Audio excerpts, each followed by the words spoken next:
ગુજરાતના જાણીતા કલાકાર વિક્રમ ઠાકોર નારાજ થયાના સમાચાર છે। વિધાનસભામાં ગુજરાતના કલાકારોને બોલાવી સન્માન કરાતા નારાજ થયા। ઠાકોર સમાજના કલાકારોને ન બોલાવતા દુઃખ વ્યક્ત કર્યું છે। જે કલાકારો આવ્યા તે બધા સન્માનને યોગ્ય જ હતા। ઠાકોર સમાજના કલાકારો પણ સન્માનને યોગ્ય હોવાની વાત વિક્રમ ઠાકોરે કરી છે। સોશિયલ મીડિયામાં લાઈવ કાર્યક્રમમાં દુઃખ વ્યક્ત કર્યું। ઠાકોર સમાજના આગેવાન નવઘણજી સાથે ચર્ચા દરમિયાન પોતાની વેદના તેમણે વ્યક્ત કરી છે। ઠાકોર સમાજના કાર્યક્રમમાં ફક્ત ઠાકોર કલાકારોને જ બોલાવો આ વાત નવઘણજીએ કરી છે અને ઠાકોર સમાજના કલાકારોની અવગણના થતી હોવાની વાત વિક્રમ ઠાકોર કરતા જોવા મળ્યા। કલાકારોના ગ્રુપ બની ગયા છે। ઠાકોર સમાજ બહુ મોટો છે, દરેક પક્ષને સમર્થન કરતા હોવાની પણ વાત તેમણે કરી। સરકારને વિનંતી કરી કે કાર્યક્રમમાં ઠાકોર સમાજના કલાકારોને બોલાવજો અને 10 માર્ચના જાણીતા લોક કલાકારો વિધાનસભાની કાર્યવાહી નિહાળવા માટે પહોંચ્યા હતા, જેમાં ભીખુદાન ગઢવી, માયાભાઈ આહિર, કીર્તિદાન ગઢવીએ મુલાકાત લીધી હતી। મારા માટે તો દરેક પક્ષ મારા માટે સન્માન, દરેક પક્ષનું સન્માન કરું છું। મારો ભાજપ હોય, કોંગ્રેસ હોય, કોઈ બીજો કોઈ બી પક્ષ હોય, પણ મને બી દુઃખ લાગ્યું। તમે જેમ મને વાત તમે કરી ત્યારે મેં જોયું તો દરેક સમાજના કલાકારોને એમણે બોલાવ્યા અને બહુ સારા સારા કલાકારો, દરેક સમાજના કલાકાર બહુ મોટા મોટા કલાકારો છે અને બોલાવ્યા, બહુ સારી વસ્તુ કહેવાય અને બહુ એ લોકોનું જે અભિવાદન કર્યું, સ્વાગત કર્યું, બહુ સારી વસ્તુ કહેવાય, કેમ કે બહુ સારા મોટા મોટા કલાકારો છે જ। એટલે મને દુઃખ એ થયું કે ભાઈ ચલો મને બોલાવે ના બોલાવે એની વાત નથી, પણ મારા ઠાકોર સમાજના, ક્ષત્રિય સમાજના ઘણા બધા કલાકારો એવા છે, બહુ સારા સંતવાણી પણ કરે છે, સારું ભજનો પણ ગાય છે, સારું સાહિત્ય પણ કરે છે। ઘણા બધા કલાકારો એવા છે કે જે સારા લેવલ પર છે। મારી વાત તો ચલો ભાઈ બધાને ખબર જ છે, એ ઠીક વાત છે, પણ મને પણ દુઃખ થયું કે મારા ઠાકોર સમાજના કોઈ બી એક કલાકારને બોલાવ્યા હોય તો સારું લાગે, પણ એમણે જે કર્યું, હું તો નગણજી એટલું જ કહીશ કે આપણા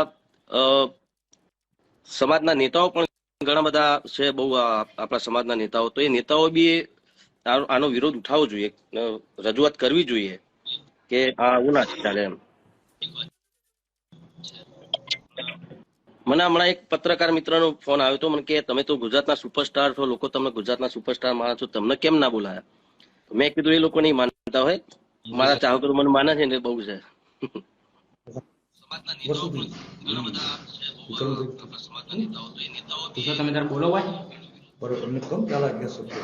બોલો ને ગોળજી, તમારે કઈ બે શબ્દો સંદેશો સમાજને હું આપવા માંગુ છું। હાજી સાહેબ। કે ઠાકોર સમાજના કલાકારોનું અપમાન એ સમગ્ર ઠાકોર સમાજનું અપમાન છે। બીજા નંબરમાં ઠાકોર સમાજને અપીલ કરવા માંગુ છું મસ્તક નમાવીને કે સમાજનો કોઈ પણ પ્રોગ્રામ હોય, સમાજનો કોઈ પણ કાર્યક્રમ હોય તો પ્રથમ પસંદગી ઠાકોર સમાજના કલાકારોની કરો। સમાજનો પૈસો સમાજમાં રહે એ સૌથી સારું। અને વિક્રમભાઈ, રોહિતભાઈ, છોટે વિક્રમ તેમજ ગુજરાતના તમામ કલાકારો ઠાકોર સમાજનો કોઈ પણ પ્રસંગ હોય તો દોડીને ફ્રીમાં આવે છે સમાજ માટે। એટલે એ બરાબર વાત સમસ્ત છે, પણ એમાં તો આપણે કોઈને આપણા સમાજવાળાને આપણે એક ના કહી શકીએ કે તમે ઠાકોર સમાજના કલાકારો, બધાની અલગ અલગ ચોઈસ હોય સાહેબ, એટલે એ વસ્તુ બરાબર છે। હાલ આપણી સાથે કલાકાર વિક્રમભાઈ ઠાકોર ખુદ જોડાઈ ચૂક્યા છે। વિક્રમભાઈ, જે પ્રકારે આપે સોશિયલ મીડિયામાં એક લાઈવ કાર્યક્રમ દરમિયાન જે દુઃખ વ્યક્ત કર્યું છે અને જ્યારે ઠાકોર સમાજના જે કલાકારો છે તેમને નથી બોલાવવામાં આવ્યા, આપની પ્રતિક્રિયા, આપનું શું માનવું છે કે કેમ આવું થયું? એ લોકોનું કોઈ મેનેજમેન્ટ એવું છે જેના કારણે એ લોકોના ઠાકોર સમાજનો એક પણ કલાકાર ના દેખાયો। ગાડી જોઈન કર્યું હોય એવું બી બને, કેમ કે એવું તો છે નહીં કે ઠાકોર સમાજના કોઈ કલાકાર છે જ નહીં એમ। મારી વાત હું કરતો નથી, આ વાત આખા સમાજનો દરેક કલાકાર માટે આવી, ત્યારે મારે આવું કંઈક લાઈવ થવું પડ્યું મારે। તો જી, આપે દુઃખ વ્યક્ત કર્યું છે, તો એ પાછળનું કારણ અમે જાણી શકીએ કે તમારે કેમ આવું કહેવું પડ્યું અને લાઈવ કાર્યક્રમ દરમિયાન આ પ્રકારની વાત આપે કરવી પડી? અરે કીધું, આગળ કીધું એમ જ કે ભાઈ આ બીજા દરેક કલાકાર, બધા કલાકારને તમે ત્યાં બોલાયા, એમનું સન્માન કર્યું, દરેક જ્ઞાતિના કલાકાર હતા, બરાબર, બહુ મોટા મોટા, બહુ સારા સારા કલાકાર હતા, બહુ સારી વાત કહેવાય, બધાનું સન્માન કર્યું, પણ ઠાકોર સમાજનો એક કલાકાર કેમ ના દેખાયો એમ? ને ઇવન બીજી વાત કે ભાઈ ઠાકોર સમાજના ઘણા બધા નેતાઓ પણ છે પાર્ટીમાં, તો એ લોકોએ કેમ આનું આ ધ્યાન ના દોર્યું એમ? જી વિક્રમભાઈ, આપના મતે કોને કોને બોલાવવાના હતા અને રહી ગયા છે અને તેમનું સન્માન નથી કરાયું, આપ જે પ્રકારની વાત કરી રહ્યા છો એમાં? એમાં ઘણા બધા કલાકારો છે, 500 કલાકારો છે, કોનું નામ દઉં કોનું નામ દઉં, ઘણા બધા કલાકારો છે ઠાકોર સમાજના. એમાંથી કોઈ બી એક કલાકારને તમે બોલાવો તો અમારા માટે બહુ મોટી વાત હતી એમ. હાજી, આપ જે પ્રકારની આપે વાત કરી છે કે ઠાકોર સમાજના કોઈ કલાકારને નથી બોલાવવામાં આવ્યા, તો ખાસ કરી વિક્રમભાઈ, આપને શું લાગી રહ્યું છે કે એની પાછળ શું હોઈ શકે ને શું જવાબદાર આપના મતે? જવાબદાર તો મેં કીધું ને, મેનેજમેન્ટ જે લોકોએ કર્યું છે એ લોકો ચાહતા નહીં હોય કે ભાઈ ઠાકોર સમાજનો કોઈ કલાકાર આ રીતે ત્યાં જાય એમ. વિક્રમભાઈ, આપને ક્યારે ખબર પડી કે આ પ્રકારે વિધાનસભામાં જે કલાકારો છે તેમને હાલ બોલાવવામાં આવ્યા છે? એની આ પહેલા જાણ હતી કે પછી બોલાવાયા પછીની? ના, સોશિયલ મીડિયા પર મેં ફોટોઝ ને તો બધું જોયું હતું મેં, પણ કોણ કલાકાર હતું એટલે એટલું મેં મારું ધ્યાન નતું ગયું. પણ પછી અમારા એક વડીલ છે, અમારા નવઘરજી કરીને, ને બીજા ઘણા બધા અમારા ઠાકોર સમાજના ઘણા બધા આગેવાનો છે, બધા મિત્રો છે, એમનો મારા પર ફોન આવ્યો હતો. મને કે ભાઈ તમને બોલાયા? તમે મને તો નથી બોલાયો. મને કે બીજું કોઈ આપણા ઠાકોર સમાજના કોઈ કલાકાર? કોઈ મને ખબર નહીં, પણ એમણે કીધું કે ના, આપણા ઠાકોર સમાજના કોઈ કલાકારને બોલાયા નથી એમણે. કે ખોટું કહેવાય વસ્તુ એમ. સરકારને શું કહેવા માંગશો આપ? સરકારને હું એટલું કહેવા માંગુ, સરકારને હું કહું છું, સરકારમાં આપણા નેતાઓ, અમારા ઠાકોર સમાજના નેતાઓ છે, તો એ લોકોએ કેમ ધ્યાન ના દોર્યું એમ? એમને તો ખબર હતી ને આ બધા કલાકારો સન્માન કર્યું, બરાબર, તો એમણે કેમ એવું ના કીધું કે ભાઈ અમારા ઠાકોર સમાજ કોઈ કલાકાર કેમ નહીં એમ? એમને તો ધ્યાન દોરવું જોઈએ ને. આ તો જાણી જોઈને કર્યું એવી વસ્તુ લાગે છે ને પછી તો. જી, ગાયક સાગર પટેલ અત્યારે આપણી સાથે જોડાઈ ચૂક્યા છે. સાગરભાઈ, આ પ્રકારે જે વિધાનસભામાં તમામ કલાકારોને બોલાવવામાં આવ્યા, હવે આરોપ એ લાગી રહ્યો છે કે ઠાકોર સમાજના જે તમામ કલાકારો છે તેમને આમંત્રણ ન આપ્યું, તેમને બોલાવવામાં ન આવ્યા. આપની પ્રતિક્રિયા? આમ તો જો કે બહુ દુઃખની લાગણી કહેવાય, કેમ કે ગુજરાતમાં બે સમાજ બહુ મોટા છે, એક પાટીદાર સમાજ અને બીજો ક્ષત્રિય સમાજ. જેમ અમારા ભાઈ વિક્રમભાઈ ઠાકોરે કીધું કે અમને અવગણના કરી, અમને બોલાવ્યા નહીં, એમને દુઃખ વ્યક્ત કર્યું. ખરેખર મને પણ ખૂબ દુઃખની લાગણી થાય છે કે અમારા પાટીદાર સમાજમાંથી પણ કોઈ કલાકારને ત્યાં આમંત્રણ આપવામાં આવ્યું નહોતું. પણ હવે તો આ તો સરકારનો નિર્ણય છે. સરકાર એ ગુજરાતનું મા બાપ કહેવાય. હવે સરકાર જે નક્કી કરે એ આપણે શિરોમાન્ય રાખવું પડે. હવે અમને બોલાવવા કે નહીં એ યોગ્ય નહીં લાગ્યું હોય એટલે નહીં બોલાયા હોય કદાચ. જી સાગરભાઈ, એનામાં બીજું તો કઈ પણ દુઃખની લાગણી ચોક્કસ વ્યક્ત કરું છું.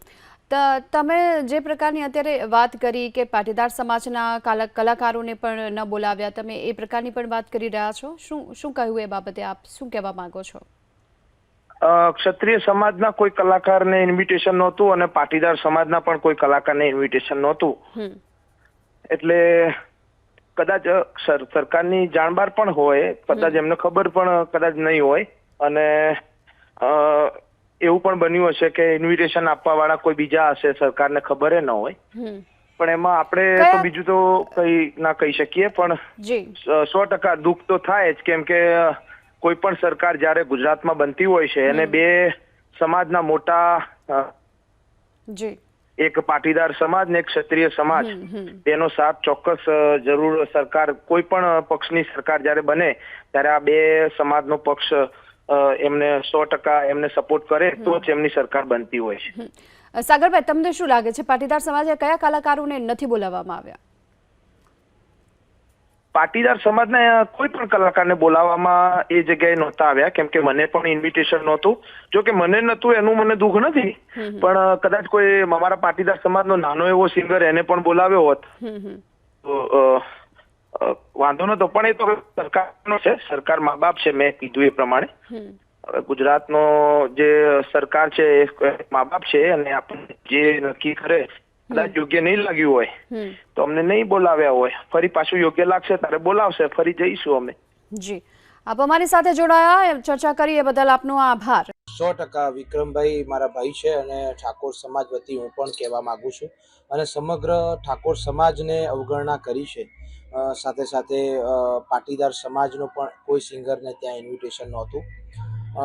ચોક્કસથી એક ખુશીની લાગણી વ્યક્ત કરીશ કે સરકારશ્રીએ કલાકારોનું સન્માન કર્યું. તમામ કલાકારો અમારા ભાઈ બહેનો છે, મિત્રો છે, પણ કદાચ ગુજરાતમાં સરકાર જ્યારે રચવી હોય ત્યારે ચોક્કસથી બે સમાજની જ્યારે એમને સાથ હોય ત્યારે સરકાર રચાતી હોય છે. એવો જ મોટો સમાજ એક છે ક્ષત્રિય સમાજ ને બીજો મોટો સમાજ છે પાટીદાર સમાજ. તો આ બે સમાજના કલાકારોની જ્યારે અવગણના કરવામાં આવી છે, આમાં મને એવું લાગે છે કે સરકારશ્રીને ખબર જ ન હોય, કેમ કે એમને ટાઈમની વ્યસ્તતા હોય અને કદાચ સરકારશ્રીને પણ જાણ ના હોય કે કોને ઇન્વિટેશન આપ્યું છે અને કોને નથી આપ્યું. પણ મને એવું લાગ્યું છે કે પર્ટિક્યુલર કોઈ એવું એક જૂથ પહેલાથી જે ચાલતું આવ્યું છે, એ જૂથના કારણોસર પહેલાથી જ ક્ષત્રિય સમાજ અને પાટીદાર સમાજના કલાકારોની અવગણના પહેલાથી થતી આવી છે. આ પહેલી વખત થયું નથી, આવું તો પહેલા પણ ઘણી વખત થયું છે. જ્યારે સરકારશ્રીના કોઈ પણ મોટા કાર્યક્રમો હોય એમાં ક્ષત્રિય સમાજના કે પાટીદાર સમાજના કલાકારોને બોલાવવામાં નથી આવ્યા. અને આ વખતે હું વિક્રમભાઈની સાથે હું પણ પાટીદાર સમાજ વતી, મને તો ભલે ન બોલાયો પણ મારા સમાજના કોઈ નાના કલાકારને બોલાવી અને સન્માન કર્યું હોત તો એ મને એમ લાગોત કે આખા પાટીદાર સમાજનું સન્માન છે. તો આ સમયે હું પણ વિક્રમભાઈ ઠાકોર સાથે હું સાગર પટેલ દુઃખની લાગણી વ્યક્ત કરું છું.